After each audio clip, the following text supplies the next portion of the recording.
Supreme court ने आज के फैसले से 46 साल पुराना अपना फैसला पलट दिया। 1978 में सुप्रीम कोर्ट ने ही संविधान के आर्टिकल 39B के तहत एक फैसला सुनाया था। 1978 में कर्नाटक सरकार और रंगनाथ रेड्डी केस में सुप्रीम कोर्ट का फैसला आया था। सुप्रीम कोर्ट के जस्टिस कृष्णा अय्यर और जस्टिस ऊंटवालिया जी की बेंच ने यह फैसला सुनाया था। जस्टिस कृष्णा अय्यर ने कहा था कि सभी निजी स्वामित्व वाले संसाधनों को संविधान के आर्टिकल 39B के तहत लोगों की भलाई के लिए सरकार अधिग्रहित कर सकती है। लेकिन आज यह फैसला पलट गया। अब अगर कोई वेल्थ सर्वे भी करा ले, ये कह भी दे कि हम संपत्ति का बंटवारा कर देंगे, सब में बराबर बांट देंगे, नहीं हो सकता बॉस। कोर्ट कह रही है कि सारी निजी संपत्ति वो सरकार ले ले, ऐसा नहीं चलेगा ऐसा। तो ये सपना तो गया। सुप्रीम कोर्ट का फैसला एकदम क्लियर है कि पब्लिक और प्राइवेट प्रॉपर्टी को ऐसे ही कब्जे में नहीं ले सकते और ना ही मनमाने तरीके से उसको जस्टिफाई कर सकते। लेकिन कांग्रेस ऐसे ही वादे करती आई है जो पूरे नहीं हो पाते। यह कांग्रेस की राजनीति है कि वो कहती कुछ है और जमीन पर होता कुछ है। जैसे राहुल गांधी जातिगत जनगणना की बात करते हैं लेकिन कांग्रेस शासित राज्यों में लागू नहीं करते। राहुल गांधी खटाखट योजनाओं की बात करते हैं लेकिन उससे राज्य कंगाल हो जाते हैं। खटाखट योजनाओं की वजह से हिमाचल में कांग्रेस सरकार टॉयलेट टैक्स तक लगाने वाली है। कांग्रेस अध्यक्ष खड़गे कह चुके हैं कि खटाखट वाली योजनाओं से नुकसान होता है। अब राहुल गांधी का वेल्थ सर्वे वाला प्लान भी लटक गया। सुप्रीम कोर्ट ने कह दिया कि हर निजी संपत्ति का अधिग्रहण नहीं कर सकती सरकार।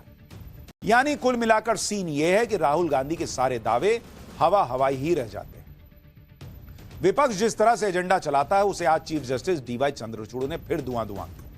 चीफ जस्टिस ने ऐसी ऐसी बातें कही हैं जिससे राहुल गांधी और उनके इकोसिस्टम को बहुत बड़ा झटका लगा है।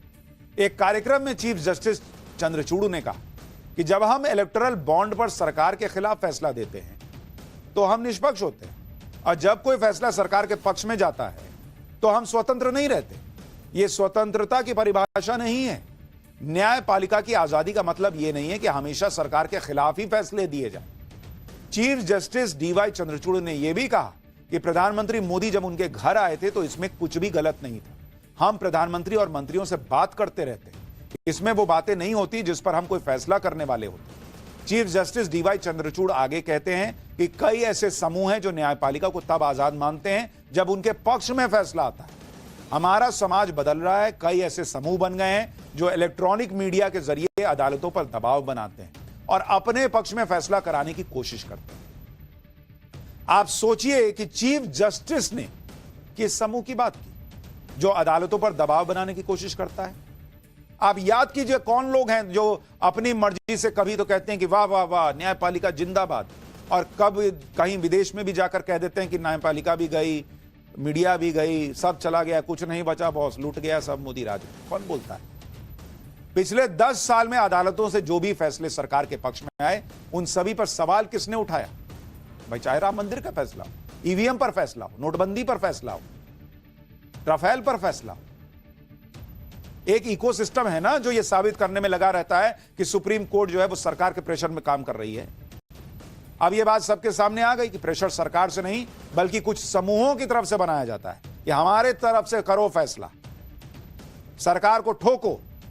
बस ऐसे जुडिशरी चलती है कि सरकार को ठोको। वही चीफ जस्टिस कह रहे हैं कि हमारा काम सरकार को ठोकना नहीं है या विपक्ष को ठोकना नहीं है। हमारा काम है कि भाई कानून के हिसाब से क्या सही है वो सुना दिया, वो जिसके पक्ष में जाता हो वो चला जाए। लेकिन लोग एक्सपोज हो रहे हैं। अब उनके आंसू निकलेंगे या नहीं निकलेंगे मुझे नहीं पता, लेकिन पाकिस्तान में किसी के आंसू निकले हैं। मुख्यमंत्री योगी आदित्यनाथ ने जो नारा दिया है वो ऐसा हिट हुआ कि पूरा विपक्ष उलझ कर रह गया।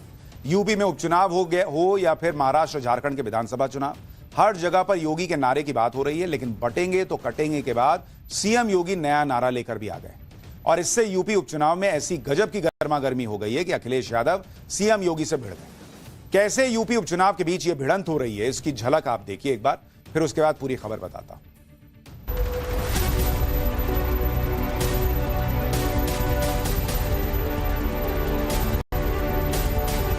एक रहिए और नेक रहिए। जब भी जाति के नाम पर, क्षेत्र के नाम पर, भाषा के नाम पर बंटे हैं तो निर्ममता से कटे भी हैं।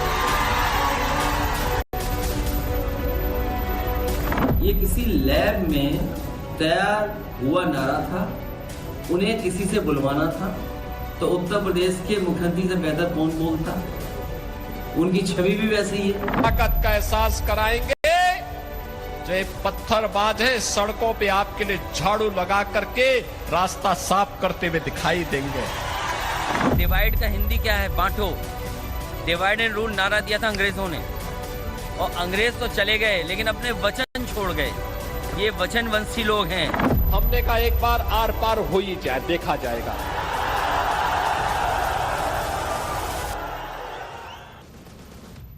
योगी आदित्यनाथ ने इंडी गठबंधन में ऐसा हड़कंप मचाया है कि यूपी उपचुनाव को लेकर जो अखिलेश यादव कॉन्फिडेंट दिख रहे थे वो अब बेचैन हो गए कि योगी के नारे के सामने उनका पीडीए फॉर्मूला कैसे चलेगा।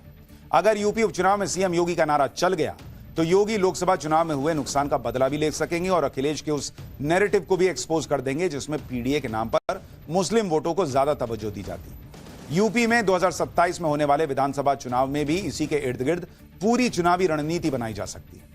योगी आदित्यनाथ आजकल महाराष्ट्र और झारखंड में प्रचार करने जा रहे हैं, वहां भी ऐसी ही बात कर रहे हैं जिसका सीधा असर यूपी उपचुनाव में पड़ेगा।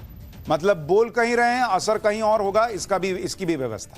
सुनिए झारखंड में सीएम योगी ने क्या कहा है। एक रहिए और नेक रहिए। मैं तो बार बार कहता हूं, देश का इतिहास गवाह है, इस देश का इतिहास गवाह है।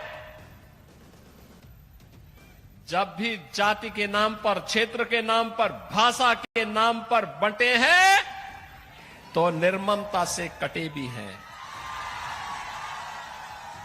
हम बार बार इस बात को कहते हैं, जाति के नाम पर मत बंटिए। ये बांटने वाले लोग देश के साथ धोखा दे रहे हैं। योगी विरोधियों को यह समझ नहीं आ रहा कि योगी के लेटेस्ट नारे का तोड़ कैसे निकाला जाए। कभी योगी के नारे को लैब में तैयार हुआ बताने वाले अखिलेश यादव ने आज इसे अंग्रेजों का नारा बता दिया। आप भी अखिलेश यादव को सुनिए, फिर आपको बताऊंगा योगी आदित्यनाथ ने कैसे कांवड़ यात्रा के बहाने समाजवादी पार्टी को निशाने पर लिया। डिवाइड का हिंदी क्या है? बांटो। डिवाइड एंड रूल नारा दिया था अंग्रेजों ने, और अंग्रेज तो चले गए लेकिन अपने वचन छोड़ गए। ये वचनवंशी लोग हैं। गजब का कनेक्शन है।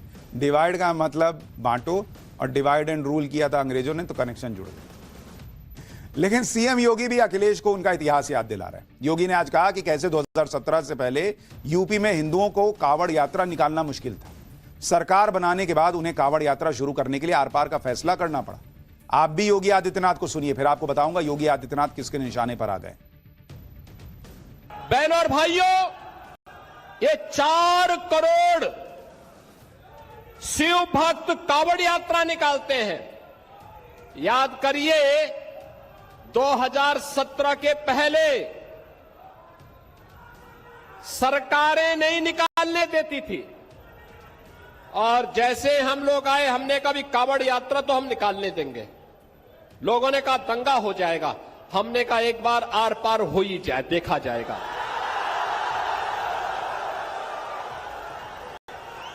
और बहनों और भाइयों, आप देखते होंगे 4 करोड़ लोग जाते हैं, तिनका नहीं हिलता, और उल्टा हेलीकॉप्टर से पुष्प वर्षा करके पूरी यात्रा निकाली जाती है। सीएम योगी आर पार के मूड में है और जिस तरह से हिंदुत्व की बात कर रहे हैं वो कुछ लोगों को खटक रही है। इसलिए तो 3 दिन के अंदर सीएम योगी को 2 बार धमकी मिल चुकी है। कुछ दिनों पहले मुंबई की रहने वाली फातिमा खान ने ट्वीट कर योगी आदित्यनाथ को जान से मारने की धमकी दी। हालांकि पुलिस फौरन एक्टिव हुई और फातिमा को गिरफ्तार कर लिया गया। इसके बाद मुंबई के ही रहने वाले रियाजुल हक अंसारी ने फातिमा की पोस्ट को रीट्वीट करते हुए योगी आदित्यनाथ को धमकी दी। इससे पहले भी योगी आदित्यनाथ को धमकी देने के 15 मामले सामने आ चुके हैं, लेकिन ऐसी धमकियों की योगी परवाह नहीं करते। वो बिना लाग लपेट के सीधी बात करते हैं। आज उन्होंने कह दिया कि ताकत का एहसास कराना जरूरी है। ताकत का एहसास कराएंगे। जो ये पत्थरबाज है सड़कों पे आपके लिए झाड़ू लगा करके रास्ता साफ करते हुए दिखाई देंगे। ये बजरंगी पताका हर घर में फहराई हुई दिखाई देगी, और उस ताकत का एहसास कराने के लिए ही ये चुनाव आपके पास है। बंटिए मत जातियों में।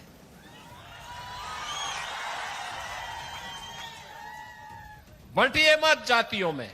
ये जाति के नाम पर बांटने वाले लोग वही हैं जो लोग आपके नाम पर आपको जाति के नाम पर बांटेंगे, क्षेत्र के नाम पर बांटेंगे, भाषा के नाम पर बांटेंगे। और जब आपके ऊपर संकट आएगा, ये कोई आपके सामने नहीं खड़ा होगा, कोई भी आपके साथ खड़ा नहीं होगा। यही कांग्रेस करती आई है लगातार 1947 से। यानी योगी का नारा क्लियर है, हिंदुओं को एकजुट करना है और ये काम बिना ब्रेक लिए करना है।